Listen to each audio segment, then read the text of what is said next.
دی Durand line کے نام سے پہچانے جانے والا یہ بارڈر 2640 کلومیٹر لمبا ہے، جس میں کم سے کم 400 سپاٹ ایسے ہیں جن سے بارڈر کراس کیا جا سکتا ہے۔ اسی چیز کا فائدہ اٹھاتے ہوئے یہاں ویپنز، ڈرگز اور ملٹنٹس کی اسمگلنگ بہت کامن ہے۔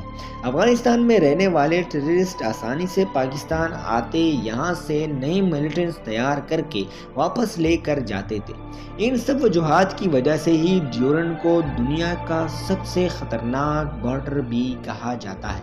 افغانستان کا میپ دیکھا جائے تو یہ ایک لینڈ لاک کنٹری ہے، یعنی اگر کسی کو اس پر زمینی راستے سے گھس کر حملہ کرنا ہو تو اس کے لیے پڑوس ملک کی مدد لینی پڑتی ہے، جس میں Iran, Tajikistan, Uzbekistan, Turkmenistan, China اور سب سے رحم دل ملک پاکستان شامل ہے۔ لیکن جیسے بھی حملہ اور افغانستان کے بارڈر تک پہنچ بھی جائے تو انہیں بڑے بڑے پہاڑوں کا سامنا کرنا پڑتا ہے۔ افغانستان بے شک کانٹیننٹ کا سینٹر ہے، لیکن یہاں کی کم آبادی بھی ان پہاڑوں کی ہارش کنڈیشن اور مسلسل جنگ کی وجہ سے ہے۔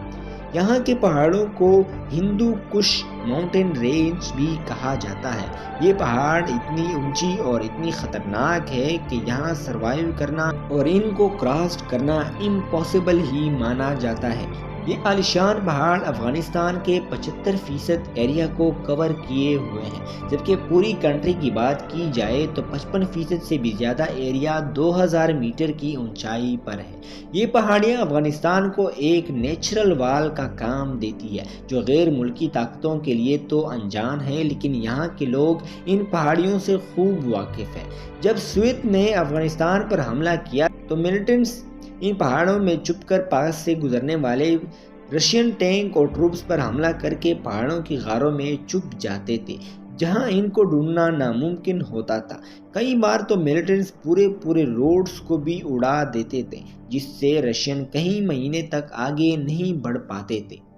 ہندو کش ماؤنٹین رینج جہاں حملہ آوروں کو روکتی ہے، وہیں ان کی وجہ سے ایک شہر سے دوسرے شہر تک سپلائز اور گڈز کو ٹرانسپورٹ کرنا بھی ایک بہت بڑا چیلنج ہوتا ہے۔ یہاں درجنوں وادیاں ہیں جن میں الگ الگ ٹرائبز بستے ہیں۔ مشکل ترین راستوں کی وجہ سے زیادہ تر ٹرائبز کا آپس میں کنیکشن ہی نہیں ہے، کیونکہ ایک وادی سے دوسرے وادی تک جانا بہت ہی مشکل ہے۔ اسی وجہ سے ان ٹرائبز نے وادی کے بیچ میں ہی ایک الگ دنیا بسا رکھی ہے۔ ان کے اپنے اپنے قانون ہیں اور زیادہ تر ٹرائبز اپنی سیکیورٹی بھی خود ہی کرتی ہے۔ تو اس سے ظاہر ہے کہ اگر افغان سینٹرل گورنمنٹ ہی ان مسئلوں کے سامنے بے بس رہتی ہے تو باہر سے آنے والے ملٹری پاورز کیسے یہاں برقرار رہ سکتی ہے۔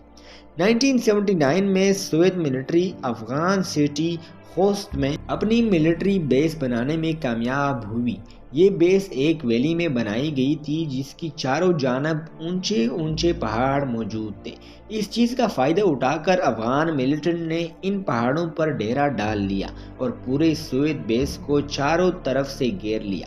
کیونکہ یہ ملٹنٹ اونچی پوزیشن پر تھے، اسی وجہ سے انہوں نے ویلی تک جانے کے تمام راستے بند کر دیے۔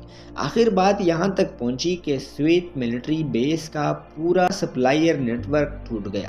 افغانی ملٹنٹ کی یہ کارکردگی صرف سوویت یونین کو ہی بنانے میں کامیاب نہیں تھی۔ 2001 میں جب امریکہ نے یہاں قبضہ کرنے کی کوشش کی تو تمام نیٹو کنٹریز کی ٹوٹل 1,35,000 فورس کو افغانستان بائی ایئر بھیجا گیا، لیکن اتنی زیادہ فورس کے لیے ریگولر سپلائی، ٹینکس، ایمونیشنز اور ٹرکس کو خیبر پاس کے ذریعے بھیجا جاتا تھا۔ افغان ملٹنٹ کو اچھی طرح معلوم تھا کہ یو ایس کے لیے خیبر پاس کتنا امپورٹنٹ تھا، اسی وجہ سے وہ پہاڑوں پر رہ کر ٹرکس پر حملہ کرنے کا کوئی موقع نہیں چھوڑتے تھے۔ حتیٰ کہ 2009 میں انہوں نے خیبر پاس کے نازک حصے کو ہی تباہ کر دیا تھا، جب ان کو امریکن فورسز کی طرف سے جوابی حملے کا سامنا کرنا پڑتا تو وہ بڑی آسانی سے بارڈر کراس کر کے پاکستان آتے اور نیٹو کنٹریز کو خیبر پاس انٹر ہونے سے پہلے ہی جلا دیتے تھے۔ نیٹو فورسز نے افغانستان میں ٹیررسٹ کو ختم کرنے کے لیے افغانستان گورنمنٹ کی مدد بھی لی اور وہاں کے کئی لوکل کو بھی اس جنگ میں حصہ دار بنایا۔ بے شک کئی مقامات پر ان کو کامیابی ملی، لیکن ان پوری 20 سالہ جنگ کا اگر نچوڑ نکالا جائے تو یو ایس صرف 15% افغانستان کو ہولڈ کرتا تھا۔ ایک اندازے کے مطابق یو ایس نے افغانستان ملٹری آپریشن میں ٹوٹل $2.3 ٹریلین بہا دیے، یعنی صرف ایک دن میں امریکہ اپنی فورسز پر $300 ملین خرچ کرتا تھا۔ اتنی زیادہ رقم خرچ کرنے کے بعد بھی 85% ایریا میں طالبان کا راج آیا تو یو ایس نے یہاں سے نکلنے میں اپنی بہتری سمجھی۔ یہ بات تو ہم سب کو سمجھ آ گئی کہ افغانستان کی سیکریٹ پہاڑیاں، اس میں ڈینجرس غاریں اور ٹرائبلز ایریاز کی وجہ سے ہی غیر ملکی طاقتیں زیادہ دیر تک نہیں ٹک سکتی۔ لیکن آخر گھوم پھر کر ہر کوئی افغانستان کو ہی کنٹرول کیوں کرنا چاہتا ہے؟ اس بات کا جواب بھی ہمیں افغانستان کی جغرافیکل لوکیشن سے ہی ملتا ہے۔ یہ ایشیا کا سینٹر ہے، اس کو ہارٹ آف ایشیا بھی کہا جاتا ہے۔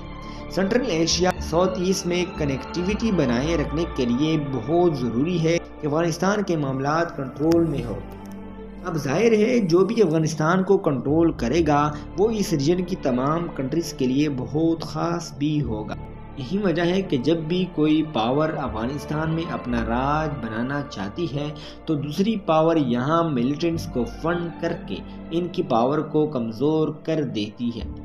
امید ہے موٹیویٹ می کہ یہ انفارمیٹیو ویڈیو بھی آپ لوگ بھرپور لائک اور شیئر کریں گے۔ ملتے ہیں اگلی شاندار ویڈیو میں، تب تک اللہ حافظ۔